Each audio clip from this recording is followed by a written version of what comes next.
Hello दोस्तों, कैसे हैं आप सब। उम्मीद है कि सब खैरियत से होंगे। Welcome back to my vlog. तो आज है ईद उल अज़हा। उम्मीद करता हूं कि मेरा व्लॉग आपको पसंद आएगा। वीडियो एंड तक देखिएगा, बहुत ज़्यादा मज़े की चीज़ें होने वाली हैं। और मैं जाने वाला हूं अब सोल मॉस्क के अंदर, जो बहुत ज़्यादा फेमस है। सबसे बड़ी सोल मॉस्क जो साउथ कोरिया में है, काफ़ी वर्ल्ड फेमस है, जिसके अंदर मुस्लिम नेशनैलिटी के लोग आते हैं। वहाँ पर मैं अपनी नमाज़ पढ़ूँगा, बाद के अंदर अपनी दिन ईद के साथ अपने दोस्तों के साथ स्पेंड करूंगा। बहुत ज़्यादा मज़ेदार यादगार दिन रहने वाला है। वीडियो एंड तक देखिएगा। चलें व्लॉग शुरू करते हैं। कोरिया के अंदर जो ईद की नमाज़ पढ़ी जाती है, जिसमें मुख्तलिफ़ कम्युनिटी के लोग शामिल होते हैं। काफ़ी ज़्यादा लोग Indonesia, Malaysia, Bangladesh, Pakistan, India से होते हैं। यहाँ पर जो इमाम मस्जिद हैं वो कोरिया के हैं। बाद में जो खुतबा होता है वो इंग्लिश में भी दिया जाता है, ताकि जो लोग अरबी नहीं जानते वो उस खुतबे को समझ सकें, जो कि बहुत अच्छी चीज़ है। इससे मुसलमान को पता लगता है कि उसका खुदा उनसे क्या कह रहा है। मेरी ये पहली ईद साउथ कोरिया में थी। मैंने बहुत ज़्यादा मुख्तलिफ एक्सपेक्ट की ईद, लेकिन जो दिन था वो अमूमन आम दिनों जैसा ही था। ना ठंड ना गर्मी, बिल्कुल नॉर्मल सा मौसम था।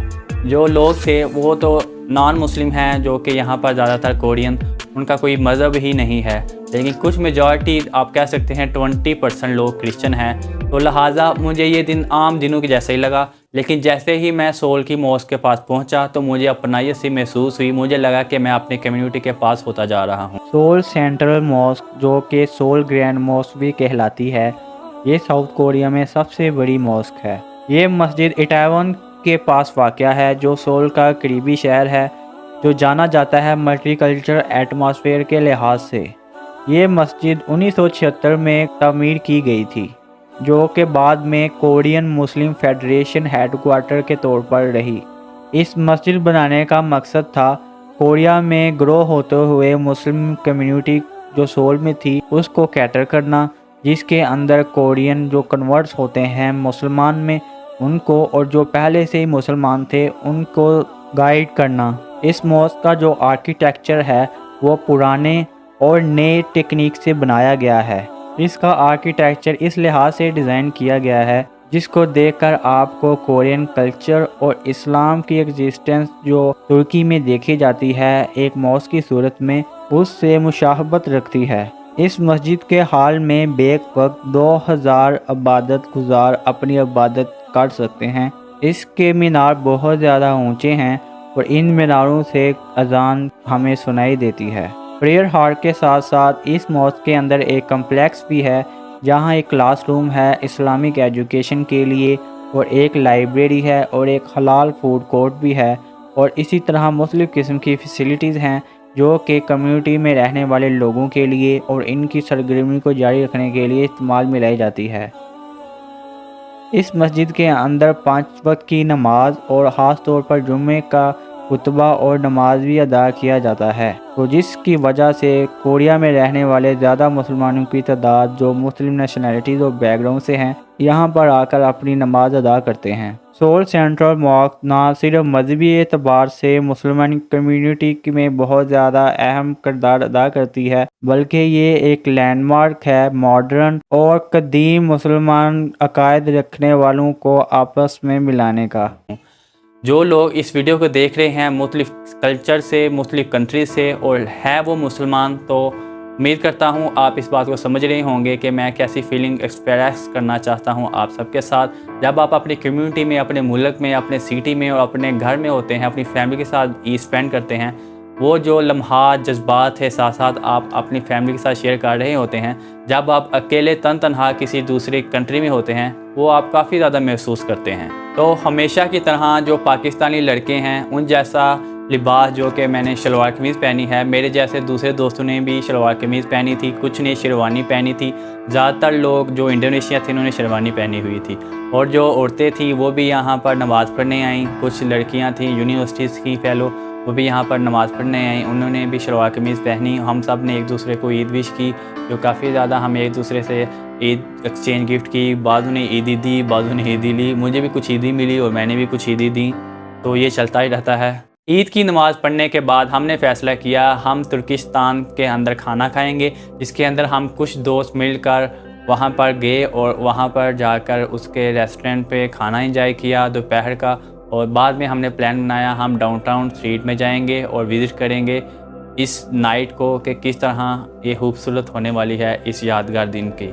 जैसे ही शाम हुई तो मैंने सोचा कि इटैवन जो कि सोल के पास का शहर है इसको विज़िट किया जाए। शाम के टाइम इस शहर में काफ़ी ज़्यादा रौनक थी, जिसको देखकर मैंने सोचा क्यों ना यहाँ पर कुछ व्लॉग के सीन कैप्चर कर लीजिए। ये शहर काफ़ी ज़्यादा खूबसूरत है। यहाँ पर लोग काफ़ी एनर्जेटिक हैं और ज़्यादातर सफ़र पैदल करते हैं, और जो नौजवान तबका है वो साइड पर खड़ा होकर अपने गप्पों में मसरूफ़ है। यहाँ पर कोई किसी को कुछ नहीं कहता, ना कोई किसी से पूछता है कि आप बिला वजह क्यों खड़े हैं। सब अपनी हाल में मस्त अपनी दुनिया में काम करते हैं और अपनी लाइफ इंजॉय करते हैं। तो अपनी ज़िंदगी में इस मेमोरीज़ को एंजॉय करने के लिए मैंने एक हॉट कॉफ़ी का कप अपने हाथ में लिया और साथ साथ पीकर इस व्लॉग को बनाता गया और इस एक्सपीरियंस को एक्सप्लोर करता गया। तो ये था वो पार्क जो फॉरेस्ट ऑफ ऑर्ब के नाम से मशहूर था। तो मैंने इसको विज़िट किया ईद के दिन। अंदर से ये काफ़ी ज़्यादा एंटीक आर्किटेक्चर था, जिसको देखकर मेरा दिल खुश हो गया। यहाँ पर कुछ टेडी बियर रखे हुए थे और साथ में कुछ बैलून थे। आई थिंक ये एक प्लेग्राउंड एरिया था बच्चों के लिए और काफ़ी खूबसूरती से सजाया गया था। कुछ ऊपर जाके सीटिंग अरेंजमेंट थी जहाँ पर आप बैठकर कॉफ़ी पी सकते थे। तो मैंने वहाँ पर जाकर कुछ कॉफ़ी पी ली। जब मेरी नज़र इन स्वीट्स पर पड़ी तो मैं अपने आप को रोक नहीं पाया, तो मुझे पाकिस्तान की बेकरीज याद आ गई। तो मैंने कुछ स्वीट्स अपने लिए ले ली और कुछ दोस्तों के लिए, ताकि हम सफ़र में इसको एंजॉय कर सकें। बहुत सारी स्वीट्स की वैरायटी थी जो आप मेरे इस व्लॉग में दे सकते हैं। अगर आपका कोरिया में आना हुआ तो आप इन स्वीट्स को लाजमी चेक करें और खाएं, ये बहुत ज़्यादा डिलीशियस हैं। यहाँ पर जो जानवर कुर्बानी करने का तरीका है, यहाँ पर स्लॉटर हाउसेस बने हुए हैं। यहाँ पर जो मुस्लिम कम्युनिटी है वो अपने पैसे उन स्लॉटर हाउसेस के देते हैं, वहाँ पर जानवर खरीदते हैं और जानवर ज़िबा हो जाता है। आपको यहाँ पाकिस्तानियों की तरह यहाँ आप इंडिया की बात कर लें, बांग्लादेश में, वहाँ पर तो आपको गलियों में लोग कुर्बानी करते नज़र आते हैं।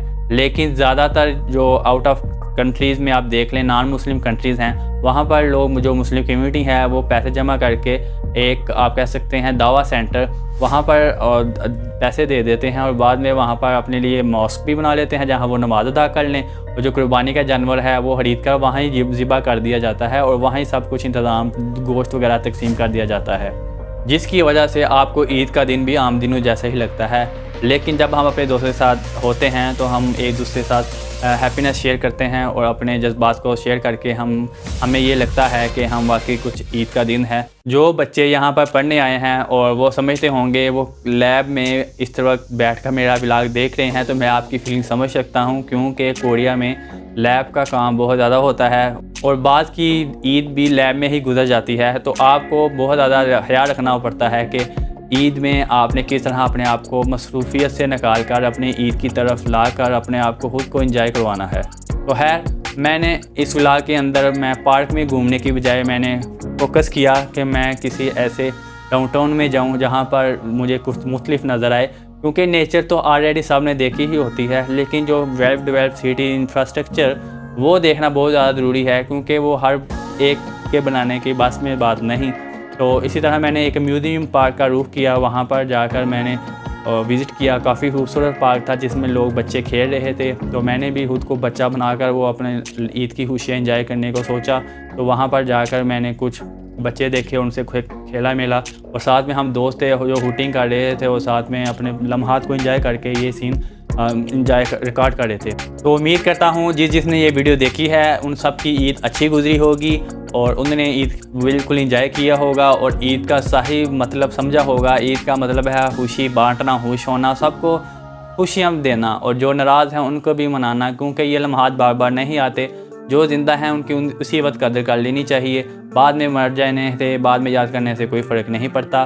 तो उम्मीद करता हूँ आपकी ईद अच्छी गुजरी होगी, आपने अपने रूठे हुए को मनाया होगा।